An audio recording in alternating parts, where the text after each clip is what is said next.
Hello, and welcome to another episode of Untraditionally Traditional, a podcast with me, Brittany Duncan, a millennial homemaker. Join me each week as I share all the things I've learned that make keeping your home, garden, and life running smoothly, all while working. If you are enjoying the podcast, please be sure to subscribe in your favorite podcasting app so you get the episodes downloaded straight to you every Monday. Now, on to today's episode. Hello, and welcome back to another episode of Untraditionally Traditional, a millennial homemaker. This is your host, Brittany Duncan, and on this episode, I am going to be verbally going through my garden planning process with you, one step at a time, in real time.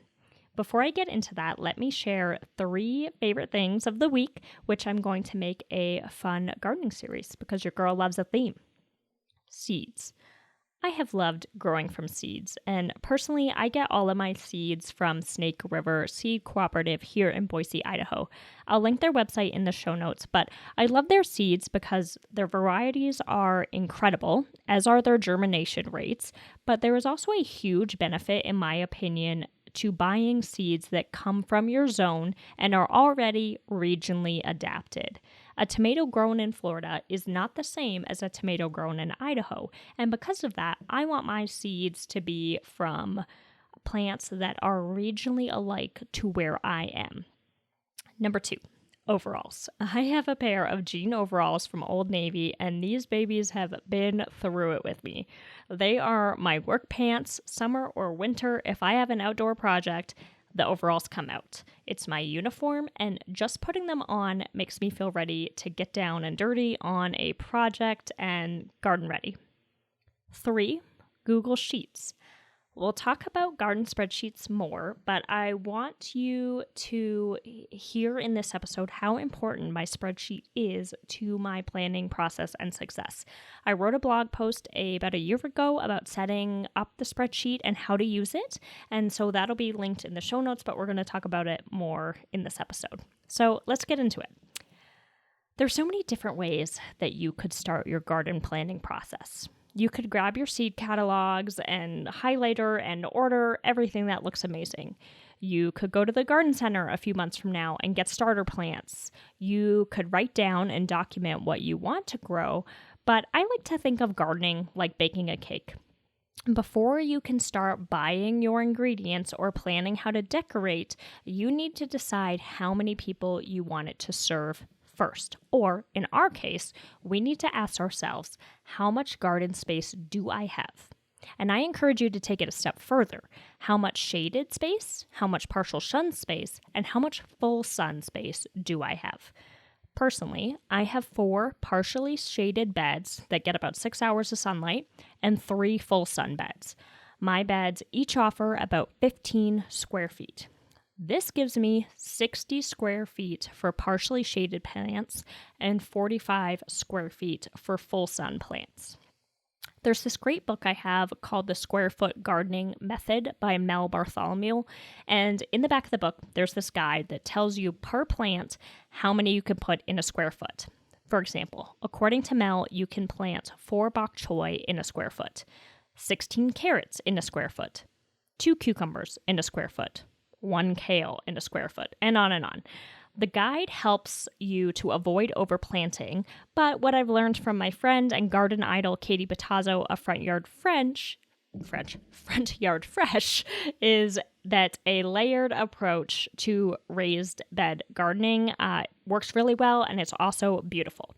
Katie has shown me how to use vertical growing space in addition to my regular beds by adhering trellis behind them.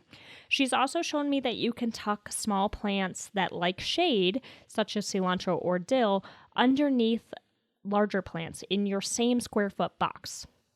Tuck some basil plants under your tomatoes. Throw zinnias in around your kale and trellis cucumbers.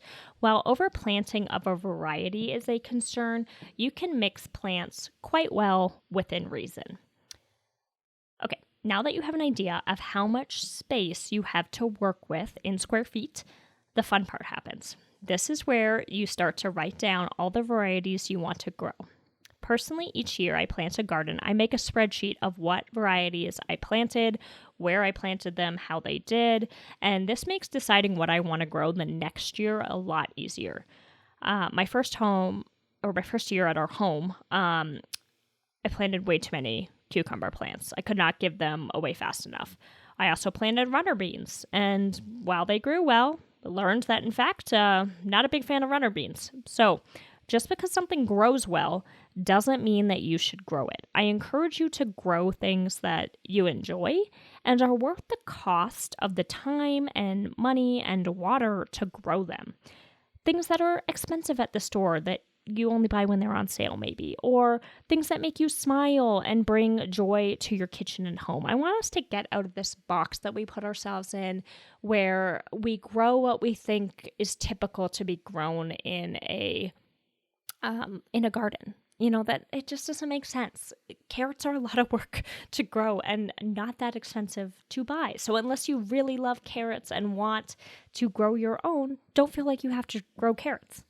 My original list of things I would like to grow this year looks like this: kale, dino or Italian and curly, tomatoes, Roma, Ida Gold, and black cherry, golden beets, Parisian cucumbers, leeks, leaf lettuce, sugar snap peas, shishito peppers and banana peppers, radishes, yellow squash and zucchini, Swiss chard, purple beans, nasturtium, zinnia, marigold, red potatoes, and a variety of herbs. This is a smaller list than what I've grown in the past, but I've learned what we actually use and enjoy and what grows well. Now that I've got my list, I'm going to divide it by location, aka how much light it likes to have, and then also put a number to how much of it I want to grow. So I'm going to do, in my partially shaded boxes, 2 dino kales and 2 curly kales. I really love Swiss chard, so I'm going to do 3 of those. We're going to have 16 golden beets, 16 radishes, 3 cucumber plants, 2 yellow squash plants, 2 zucchini plants. And while I am mentioning this, I will point out some seeds will grow one vegetable, such as a radish or a beet.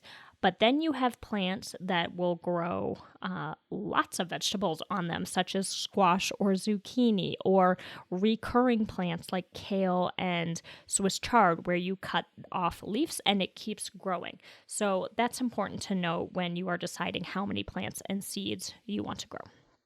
Okay, moving on to my full sun boxes. I will have 1 Ida Gold tomato plant, 1 Roma tomato plant, and 1 black cherry tomato plant. I'm going to do 2 shishito pepper plants, 1 banana pepper, 12 leeks, 4 pea plants, and 3 purple beans. And then in the shaded areas, because I don't have any beds that are truly full shade, so I'm going to tuck my plants under other bigger plants so that they can get some shade. I will have lettuce and then my herbs, some basil here, dill, cilantro, rosemary, and so on. And then, I keep going on and on. I'm also going to put on each bed, or in each bed, some nasturtiums, marigolds, zinnia for aesthetic appeal, and then also they offer some pest control too. So those are some of what I'm going to be adding for just visual beauty, really. Next is to consider that some plants will be planted in late spring and run through early summer, and that others will be planted in midsummer and run through late summer. For example, I will use the same trellis for my peas and my beans. Peas will be planted first and will finish early summer. Once it starts getting hot, they die out. They do not like the heat. Then I will plant my beans, and that will carry me through the remainder of summer. Radish, beets, and lettuce, same story. They don't like the heat. They're summer veggies. They die out.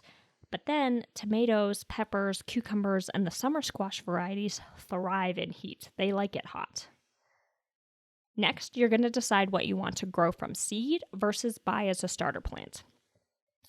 Some things are easy to grow from seed, or must be grown from seed because they don't transplant well. There are direct sow seeds. That just means that you're going to plant it directly into your garden. And then there are seeds that you can start indoors, probably not too long from now, depending on your zone. Personally, from seed, I am going to grow the following: lettuce, beans, peas, marigold, zinnia, nasturtiums, beets, radish, cucumbers, yellow squash, zucchini, shishito, and banana peppers. For my well-versed gardeners out there, you'll know that the majority of those I'm probably going to plant direct sow.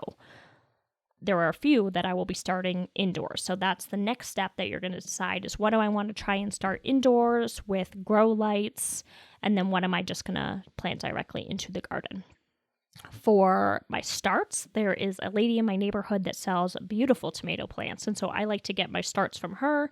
And there's a great vendor at the farmer's market that we will get our kale and Swiss chard and leek starts from. Herbs I like to get from Trader Joe's because the price of the organic herb plants can't be beat, and they have done fantastic. I get them every year, and I probably have for the last, 5-6 years, and love them. So now that I know what I'm growing, where it's going to go in the garden, how I'm growing it or obtaining it, I'm going to plug everything into my spreadsheet and work back from our last frost date. Really important that you figure out your last frost date and start building your plan around that date. There are frost date calculators where you can plug in your zip code and it will tell you your last freeze date. I used the Farmer's Almanac one, and it said that ours is April 30th, which is over a week earlier than it normally is. We've had a pretty mild winter, so that may be the case, but I always like to leave a little wiggle room because it's not worth your plants getting hit by an unexpected frost when they're so fragile. So I'm going to be going with May 10th to play it safe. As I said, you can check out my spreadsheet on the blog post to see how I work backwards. And if this is your first year gardening, don't be intimidated. Start with 1 or 4 plants. Buy them as starts from your local garden center after the last frost date. Get good soil and an organic fertilizer. I think those are key. For pest control, I like to use neem oil as my organic pesticide. And our chickens, of course. Once our plants are established, I do let them in the garden every now and again to wreak havoc. But when I first started gardening, I had, I think, 2 tomato plants and some peppers, and I loved it. It got me hooked. And so don't feel like you need to start with this big, massive garden. In fact, I encourage you not to. Start slow, figure out what you like, and build from there. I appreciate y'all listening. Recording this episode has made me feel so excited to get out my grow lights and seed trays and get cracking. I can feel the winter blues fading away and the smell of spring on the distant breeze. Until next week, happy homemaking, everybody, and happy garden planning. I really hope that you enjoy it, have fun with it. It's such an amazing hobby that brings a ton of joy to my life, and so I hope it does yours as well. Thank you for listening to this episode of Untraditionally Traditional. If you enjoy the podcast, please share it with those special people who would love it too, and write a review. For more tips and photos of my home and garden, follow Untraditionally Traditional Pod on Instagram. Until next week, let's continue to make our homes places of joy and service to ourselves and those we share them with.